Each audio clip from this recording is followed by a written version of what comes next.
This is how the world's population has increased over the past 100 years. It stayed steady for millennia, and then it has grown virtually exponentially in the past little over 100 years. And the reason why this is important is because this gives rise to all kinds of problems as well as opportunities. So what will the world and India look like at the turn of the next century? This is a forecasting analysis published in the Lancet a few years ago, and a very insightful one. The world's population will peak around 2050 at a level of a little around 9 billion, and then will decline towards the turn of this century, and so will India's population. It will peak at about 1.65 to 1.7 billion, and then will decline to about a little over 1 billion in the year 2100. That's the population structure now, and that's what our population will look like in 60 or 70 years. We will have less younger people and a higher proportion of individuals who are older. And what will also happen is that the number of individuals in the working age group, I mean, that's a very difficult age group to define, but nevertheless, that will also decline in the next about 50 to 70 years. So we will become less populous and older, and the number of working age adults will also decline.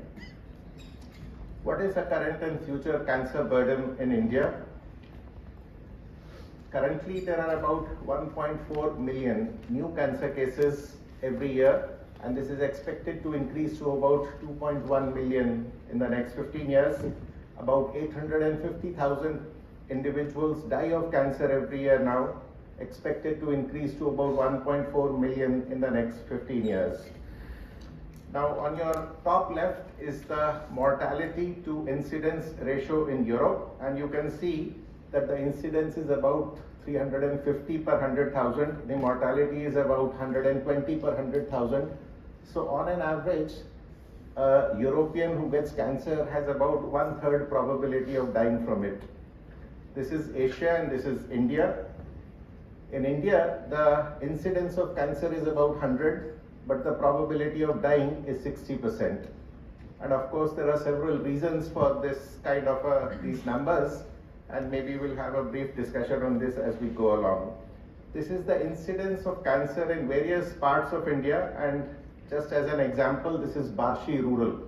So Barshi was mentioned, I think, by Professor Vijay Raghavan earlier. We run a cohort there. The incidence of cancer is about 50 per 100,000, 50 to 16 males and females. In Delhi, it is about 140 to 150. So there is a vast variation in the number of new cases of cancer that occur by the residents, rural, semi-urban, urban. And this is the million death study. Although the incidence of cancer is about half or 1/3 in rural India, the mortality is the same.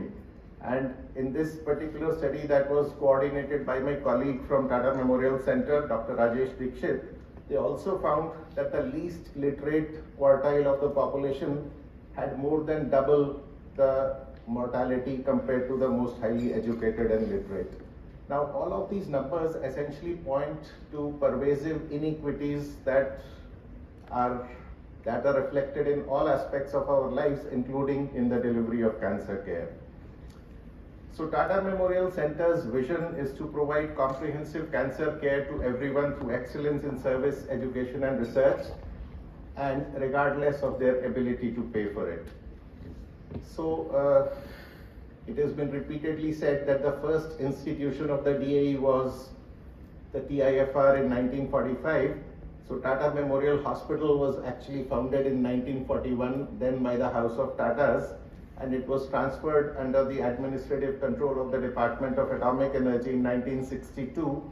And of course, the TMH and the Cancer Research Institute were amalgamated in 1966 to form the Tata Memorial Center. So this is who we were in 1941, 300 beds, single location in Parel in the middle of Mumbai. And this is what we are in 2024.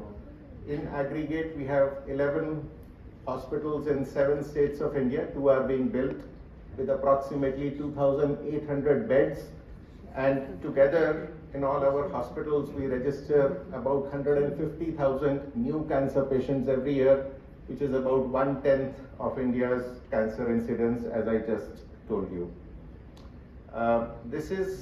These are only the patients who came to Mumbai in one calendar year to TMH and to ACTREC.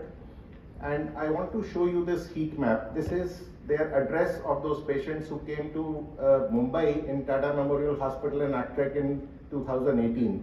You can see that there is a conglomeration of patients from Maharashtra, but from outside Maharashtra it is north and northeast of India.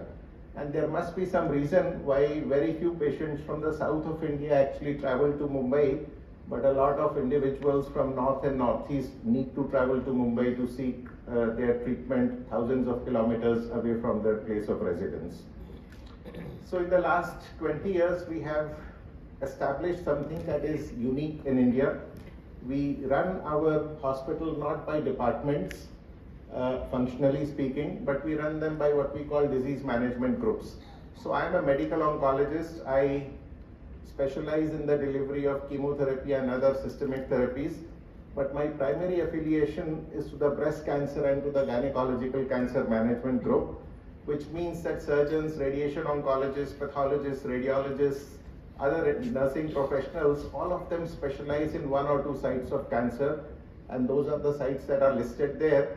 And what this has done is to allow high level of expertise to be engendered within our institution. We are unique in India to be able to pull this off.